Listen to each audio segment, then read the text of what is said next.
Chief আছেন, আমরা একসাথে কাজ করছি। কিছুক্ষণ আগে আমার প্রফেসর ইউনুসের সাথে কথা হয়েছে, ওনার সাথে কথা বলে আমার খুব ভালো লাগলো। আমার কাছে মনে হয়েছে উনি অত্যন্ত আগ্রহী এই কাজটা করার জন্য, এবং আমি নিশ্চিত যে উনি আমাদেরকে একটা সুন্দর গণতান্ত্রিক প্রক্রিয়ায় আমাদের নিয়ে যেতে সক্ষম হবেন এবং আমরা এ থেকে উপকৃত হব। আর আমি দেখলাম যে স্টুডেন্ট এবং ভলেন্টিয়ার্সরা অত্যন্ত চমৎকার কাজ করছে। যেহেতু একবার ট্রাফিক পুলিশ ছিল না, তারা ট্রাফিকিং এর কাজ করছে, বিভিন্ন রাস্তা পরিষ্কার করা, যে সমস্ত ভ্যান্ডালাইজেশন হয়েছে যে সমস্ত স্থাপনাগুলোতে, ওগুলোকে পরিষ্কার করা। আমরা অত্যন্ত আনন্দিত যে তারা এই ভালো কাজগুলো চালিয়ে যাচ্ছে। আমি তাদেরকে অনুরোধ করবো যে এই ভালো কাজগুলো যেন তারা চালিয়ে দেয়, এবং বিভিন্ন জায়গায় ঢাকার বাইরে যে সমস্ত লুটতরাজ অপরাধ সংঘটিত হচ্ছে ওগুলো প্রতিহত করার জন্য আমি তাদেরকে অনুরোধ করেছিলাম, এবং তারা সেই কাজও করছে। এবং আমি নিশ্চিত যে আমরা সবাই মিলে একটা সুন্দর আবার স্বাভাবিক পরিস্থিতিতে আমরা ফেরত চলে আসতে পারব।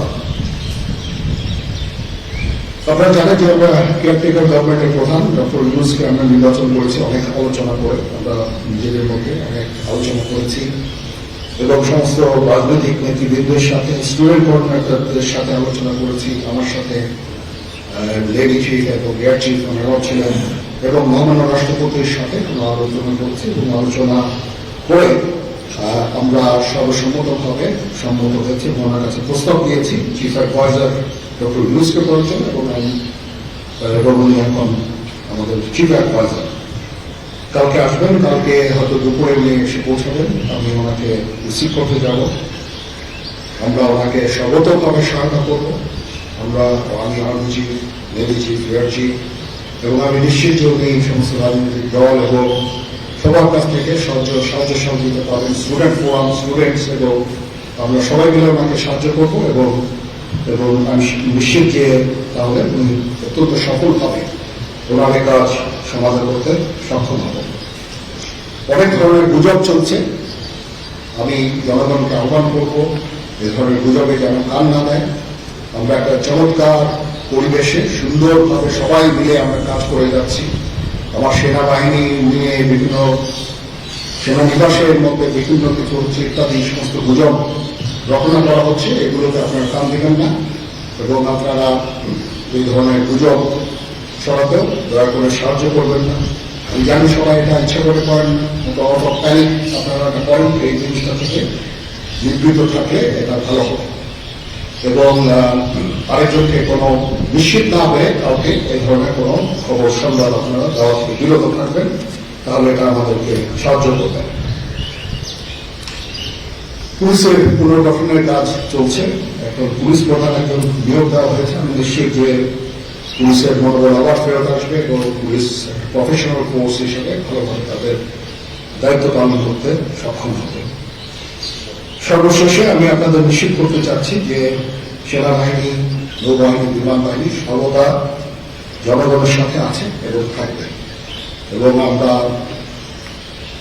কাজ করে যাব, পাশাপাশি সবার সাথে মিলে কাজ করে যাব, এবং আমরা একটা সুন্দর ভবিষ্যতের দিকে যেতে পারবো, ভবিষ্যতে পৌঁছাতে পারবো বলে আমি বিশ্বাস রাখি।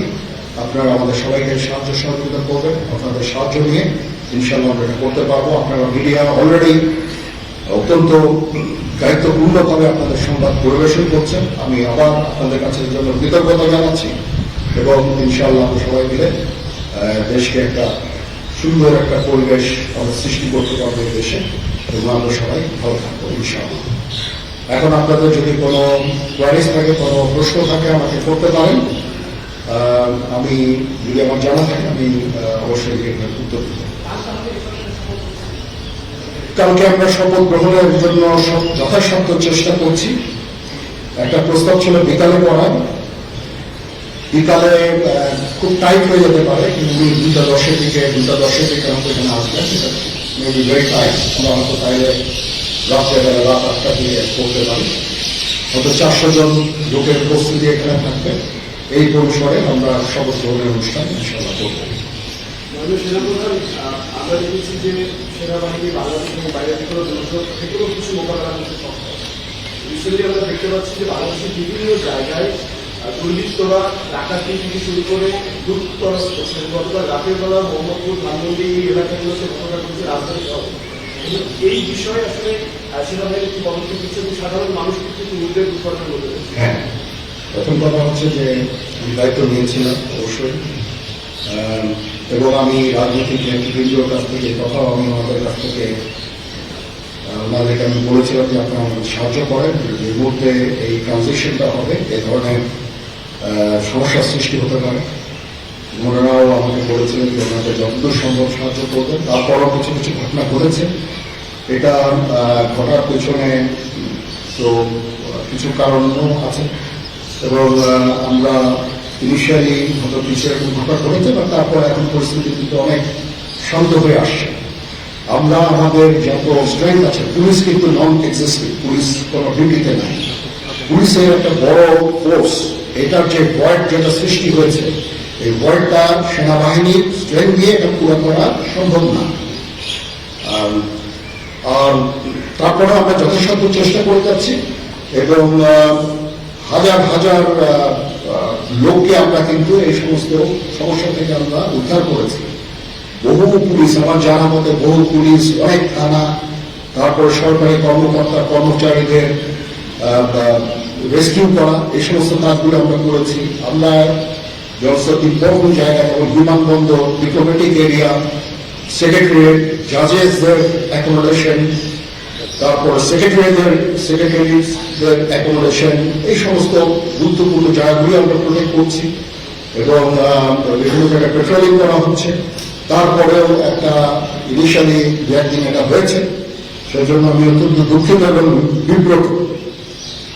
যাই হোক, এটা আমার যে স্ট্রেংথ যা ছিল, এটা মেবি এয়ারফোর্সও তারা তাদের মতো করে করেছে, আমরা যথাসাধ্য চেষ্টা করেছি। তারপরও কিছু হয়ে গেছে, এটা আমার জাস্টলি আমাদের এনাফ স্ট্রেংথ ছিল না। বাট আমি নিশ্চিত যখন পুলিশ পুনর্গঠন হয়ে যাবে, তারা যখন আমার কাজে নেমে যাবে, তখন এই ওয়ার্ডটা খুব সহজেই আমরা পূরণ করতে পারবো। পুলিশের একটা বিরাট সংখ্যক ফোর্স, পুলিশ ইজ এ বড় ফোর্স। তো এই ফোর্স যদি নিষ্ক্রিয় হয়ে যায়, সেটার ওয়ার্ড পূরণ করা সেনাবাহিনী, বিমান বাহিনী, নৌবাহিনী সবার পক্ষে সম্ভব না। আমরা এটার জন্য ডিজাইন করব। যাই হোক, আমি নিশ্চিত যে খুব শীঘ্রই তারা পুনর্গঠিত হবে, এবং এই সমস্ত ভ্যান্ডালিজম এগুলোকে প্রতিহত করতে সমর্থ হবে। বাট আমি এটুকু আপনাদের বলছি যে যারা এই সমস্ত কাজে জড়িয়েছে, তাদেরকে আমরা আইনের আওতায় আনার সর্বোচ্চ চেষ্টা আমরা করব।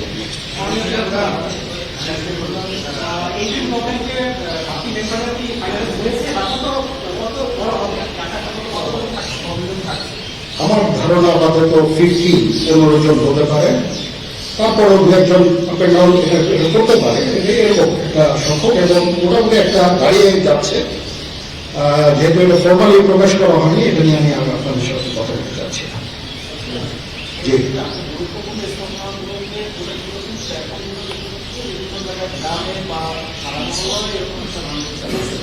হ্যাঁ হচ্ছে, তার সংখ্যা অনেক কমে এসেছে।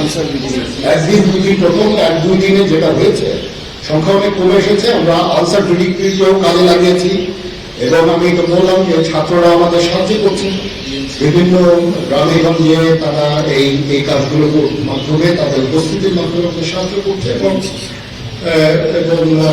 বিএনসিসিকেও আমরা এটা বেশ করতে আমরা এমপ্লয় করবো এই কাজে।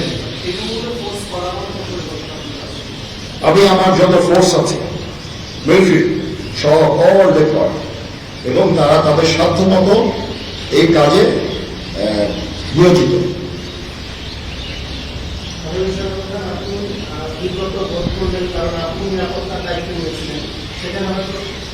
এখন রাজনীতিবিদরা বললেন যে জেনারেল সাহেব আপনি নিরাপত্তার দায়িত্ব নেন, somebody has to take it। তো আমি সব আপনি কেউ নেওয়ার নাই, আমি নিয়েছি, এবং যদি কোনো ব্যর্থতা থাকে সে দায়িত্ব আমার। আমি আমার সাধ্যমতো চেষ্টা করেছি, এবং খুব কম সময়ের মধ্যে একটা স্বাভাবিক পরিস্থিতি ফেরত আসছে। আমাদের আরো অনেক কাজ করতে হবে, ইনশাল্লাহ। আমাকে একটু সময় দেন, আমরা এই নর্মাল স্থিতিতে চলে আসবো। ওকে। সবাই ভালো থাকেন, সুস্থ থাকেন। আল্লাহ হাফেজ।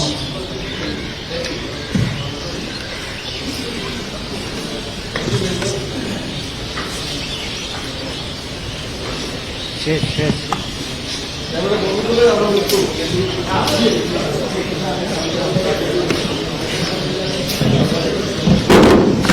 Okay.